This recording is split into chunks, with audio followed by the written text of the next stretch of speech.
दोस्तों, यदि त्रिभुज का क्षेत्रफल और शीर्ष दिया गया हो तो के का मान कैसे ज्ञात करें। देखिए, एक क्वेश्चन लेते हैं। क्वेश्चन है, एक त्रिभुज का क्षेत्रफल 8 वर्ग इकाई है जिसके शीर्ष ये और ये है, तो के का मान ज्ञात करना है। ठीक है, तो दोस्तों देखिए, त्रिभुज का क्षेत्रफल निकालने का एक फॉर्मूला होता है। चलिए सबसे पहले उस फॉर्मूले को हम लोग लिख लेंगे।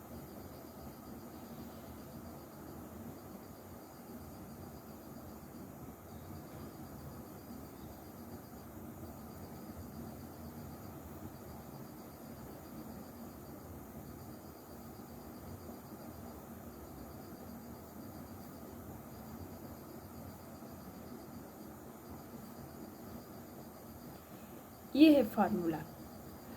सूत्र में आप लोग ध्यान देंगे कि x1 और y1 है। ये जो है ये इस त्रिभुज के पहला शीर्ष है, पहले शीर्ष का निर्देशांक है। फिर x2 और y2 जो है इस त्रिभुज के दूसरे वाले शीर्ष का निर्देशांक है। और x3 और y3 जो है ये इस त्रिभुज के तीसरे वाले शीर्ष का निर्देशांक है। ठीक, तो अब हम लोग क्या करेंगे कि इनको यहाँ पे रख देंगे। ठीक,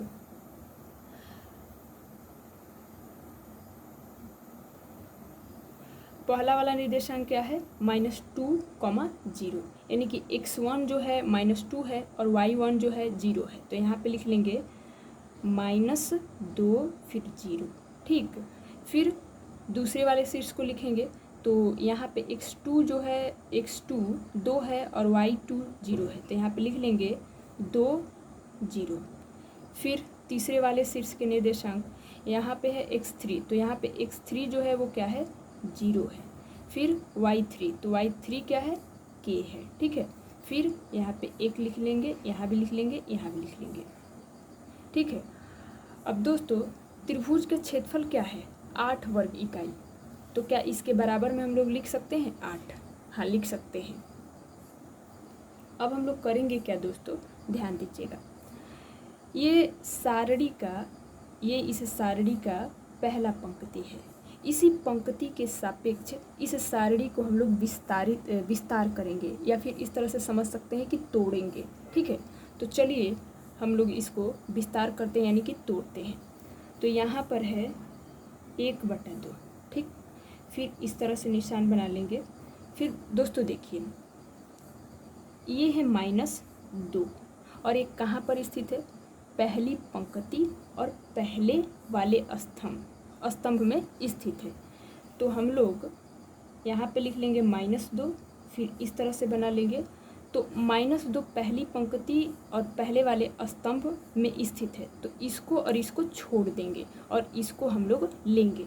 तो देखिए, 0 का गुणा 1 से करेंगे तो क्या हो जाएगा, 0। ठीक है, फिर बीच में माइनस लगा देंगे। फिर k का गुणा 1 से करेंगे तो क्या हो जाएगा, k ही हो जाएगा। फिर इस तरह से कर देंगे। ठीक, तो पहले वाले अवयव का तो हो गया। फिर यहाँ आते हैं, यहाँ का अवयव क्या है, 0 है, तो यहाँ पे लगा देंगे माइनस, फिर यहाँ पे लिख देंगे 0। ठीक है, अब ये 0 कहाँ स्थित है, पहली पंक्ति और दूसरे स्तंभ में। तो पहली पंक्ति और दूसरे वाले स्तंभ को छोड़ देंगे, मतलब इसको और इसको लेंगे। ठीक है, तो 2 का गुणा 1 से करेंगे तो कितना हो जाएगा, 2। फिर 0 का गुणा 1 से करेंगे तो कितना हो जाएगा, 0, और बीच में लगा देंगे माइनस का निशान। ठीक है, फिर देखिए, अब है 0 के लिए हो गया। फिर अब तीसरे वाले अवयव क्या है, यहाँ पे 1 है ना। फिर हम लोग यहाँ पे लगा देंगे प्लस का निशान और यहाँ पे लिख देंगे 1। ठीक, अब ये 1 कहाँ स्थित है, पहली पंक्ति और तीसरे वाले स्तंभ में। तो पहली पंक्ति और तीसरे वाले स्तंभ को छोड़ देंगे, मतलब इसको और इसको लेंगे। ठीक है, तो देखिए 2 का गुणा k से करेंगे तो कितना हो जाएगा, 2k। फिर बीच में माइनस का निशान, और 0 का गुणा 0 से करेंगे तो क्या हो जाएगा, 0 ही हो जाएगा। ठीक, फिर इस तरह से कर लेंगे। फिर बराबर में क्या है, 8। ठीक, अब इसको हम लोग सॉल्व कर देंगे।